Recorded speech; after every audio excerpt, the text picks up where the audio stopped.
Crystals don't work. Well, how many times is that coming from someone who actually thinks you're a bit weird wanting them, and weird, therefore, in their own experience of wanting to use them? One is they've probably put unrealistic expectations for a rock to help them. And two, there's often a belief system behind there that they might be thrown out of society for actually going against some of the trends as to what society believes, particularly if you're in a very religious country where these creations are considered the devil's work rather than actually God created everything. So you're telling me God created devil rocks? Don't quite understand how that's rationalized, but I'm sure someone will tell me.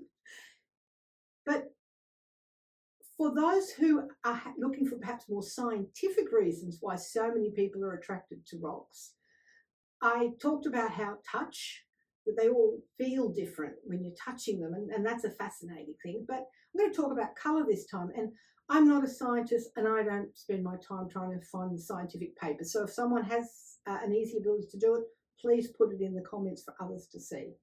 But colours are so well researched that we interact with colours in a certain way. When we see a colour, and I'm sorry for those who are blind or have poor eyesight, you're a little bit hampered, you won't have this.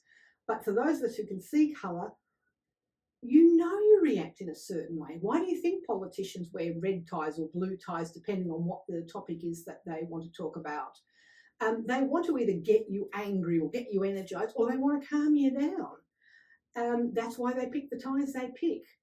The marketing that is done in big corporates to get you to respond to their products in a certain way through colour, it's huge. It's known. It is scientific. It is psychological. It can vary from culture to culture, so be aware of that. If you're around white in the Western society, you suddenly will sense serenity and calmness and a blankness, like a blank canvas.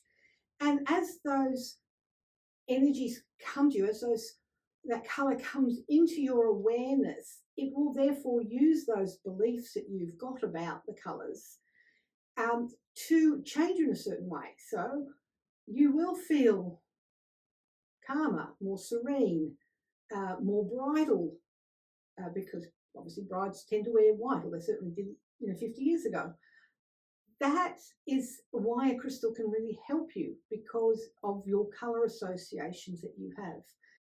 If you're needing to feel more energized, ready to kind of get going, you know that that's probably going to be a red colour or a strong crimson colour, something quite strong and vital like that. And again, you'll see that. And again, the psychology will start to make you work in a way of, right, I'm going to get up and going now.